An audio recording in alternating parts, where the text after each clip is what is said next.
Hello and welcome to our look back at the year 2012. I'm Yonden Lhatoo.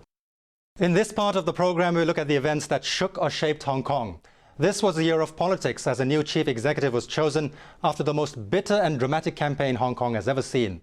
While Hong Kong's leader is chosen in a small circle election and not through universal suffrage, the race was a genuinely tough competition between Beijing loyalists, Leung Chun-ying and Henry Tang. And it exposed damaging scandals that raised serious doubts as to whether either man was fit to lead Hong Kong. The city also went to the polls to elect an expanded legislature against a backdrop of rising concern about Beijing's interference in Hong Kong's affairs. The people of Hong Kong were expecting a dull chief executive election in which they would have no say this year. Instead, they were treated to an unprecedented political spectacle that provided scandalous entertainment while provoking public outrage at the same time. And it was a genuine race with the winner hard to predict, although between two candidates already pre-selected by Beijing, former Chief Secretary Henry Tang and former Executive Council convener Leung Chun-ying. Democratic Party veteran Albert Ho also joined the race, knowing that he stood no chance, but determined to use the opportunity to expose the unfairness of a small circle election. In the beginning, it looked like Tang was a shoo-in for the top job, with the backing of Beijing and business leaders in Hong Kong.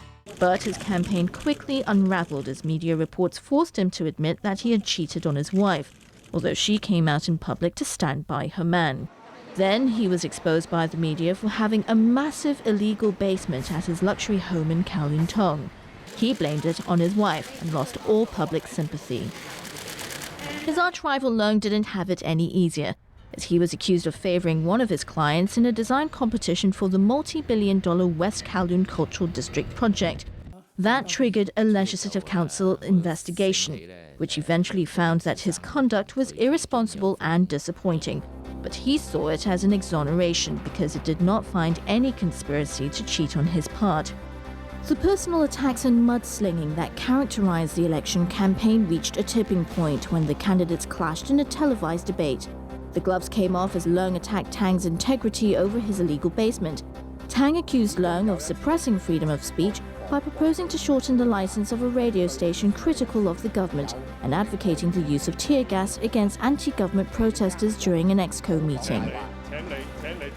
I heard it with my own ears, so that's why I decided to disclose it for a reason of public interest. To add to the drama, Beijing's liaison office was accused of unprecedented interference in Hong Kong affairs when it started lobbying election committee members to back Leung, as it became increasingly apparent that Tang was no longer the central government's favorite.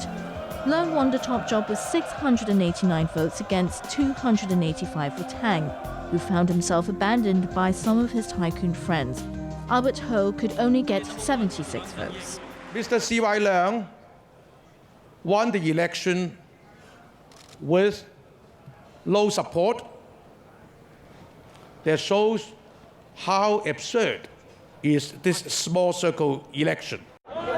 Thousands protested against Leung's victory as Hong Kong's new leader called for unity and for all the bitterness of the campaign to be left behind.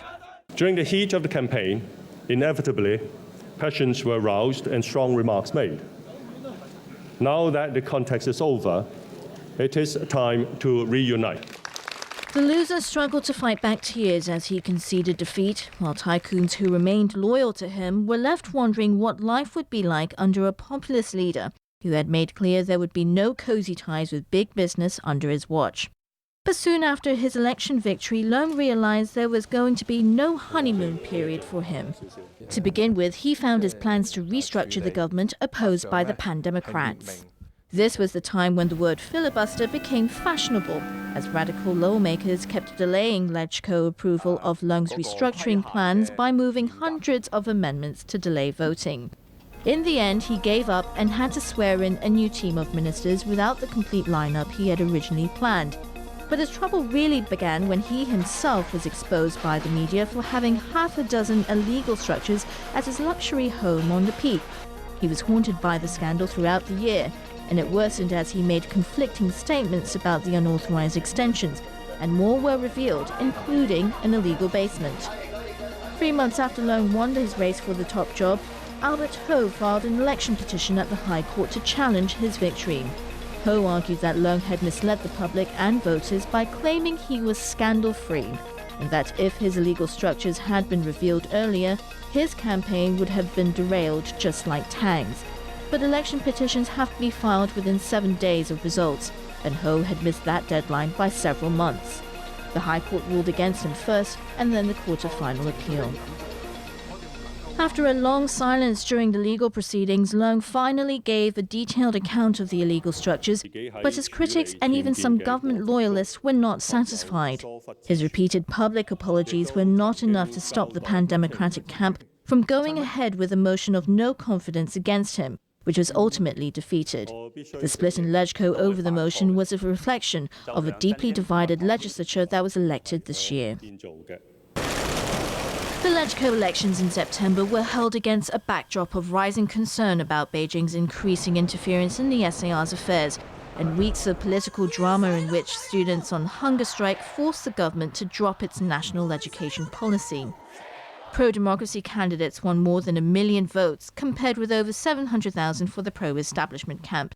But they failed to capitalize on the anti-government sentiment sweeping the city. Deep divisions among the pan-democrats and a growing trend towards more radical elements among them helped Beijing loyalists gain ground in the legislature. Albert Ho resigned as chairman because of the Democratic Party's poor performance. For the serious failure in this election result, I have to accept full political responsibility as the chairman of the Democratic Party. The pro-Beijing GAB scored a decisive victory as all of its 9 candidates in the directly elected geographical constituencies won, and it remains the biggest force in Lhatoo with 13 members. However, the pan-democrats managed to cling on to the critical minority they need to secure veto power. They also won 3 of the 5 new super seats, which gave every person in Hong Kong a second vote. Leung Chun-ying's government was plagued by a series of embarrassing scandals that saw members of his dream team reviled by the public and forced one of them to resign just 12 days after he was sworn in. Leung's predecessor, Donald Tsang, was also mired in scandal as he left office. After a distinguished civil service career spanning 4 decades, Donald Tsang left Government House at midnight on the 30th of June on a low note. We aimed a perfect ending, but of course some lines just don't rhyme. Yet this great poem called Hong Kong will continue to touch readers of many generations to come. Belinda and I will now sit back and applaud this masterpiece from a distance. The two of us will forever be thankful to you, Hong Kong. His reputation was smeared by the scandals over favors he received from his tycoon friends and his extravagant 5-star hotel bills on overseas trips. Tsang made an emotional public apology to lawmakers in March as they accused him of colluding with tycoons and taking bribes from them. He was exposed by the media for taking trips on private jets and yachts provided by his wealthy friends and renting a luxury apartment in Shenzhen from a tycoon friend at below market price for his retirement. In May, an independent panel set up by Tsang and headed by former Chief Justice Andrew Lee found that the outgoing chief executive had placed himself above the law by exempting himself from the tough anti-bribery rules that the civil service is subject to. Another report released by the Audit Commission at the same time confirmed that Tsang has spent far too much public money without justification on luxury hotel suites during his overseas trips in the past 5 years. Tsang had to make another tearful public apology, admitting that his conduct had shaken confidence in a clean government. This was how he put it after he retired. In my heart, I apologize for it. Not that I believe that I have done something which is against the rule or against the law, but I feel that I've hurt some people who thought that I was spending too much money, and these are the people whom I respect, whom I govern, and for that reason I have to listen. If it was any comfort to Zhang, his successor's new government was also plagued by scandals. Development Secretary Mak Chai-kwang was forced to resign just 12 days after Leung Chun-ying's cabinet was sworn in. Mak was arrested by the ICAC on suspicion of cheating the government on housing allowances for civil servants in the 1980s, along with Assistant Highways Director Zhang King-man in July. That's after the pair were exposed by the media for cross-leasing adjacent flats they had bought at City Garden in North Point 20 years ago. Mak was succeeded by former legislator Paul Chan, who promptly found himself caught up in another housing scandal. Media reports revealed that he and his wife ran a company that owned 2 illegally subdivided flats in Jordan and Tai Kok Cho.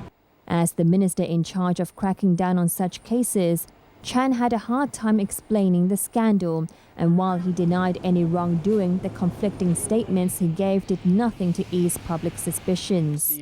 He failed to give a satisfactory explanation, but no action was taken against him and he refused to resign. To add to his troubles, reporters filmed him driving after drinking on the day after the Lama Ferry disaster and crossing a double white line.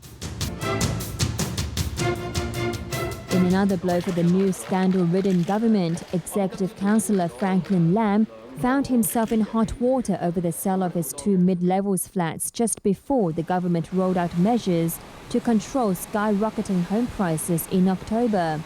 Suspicions were raised that he may have used Exco insider information to profit from the sale, and many questioned why a property analyst who had made his fortune through market speculation should be appointed to a cabinet with a mission to clamp down on speculators. Lam went on administrative leave to avoid the fallout.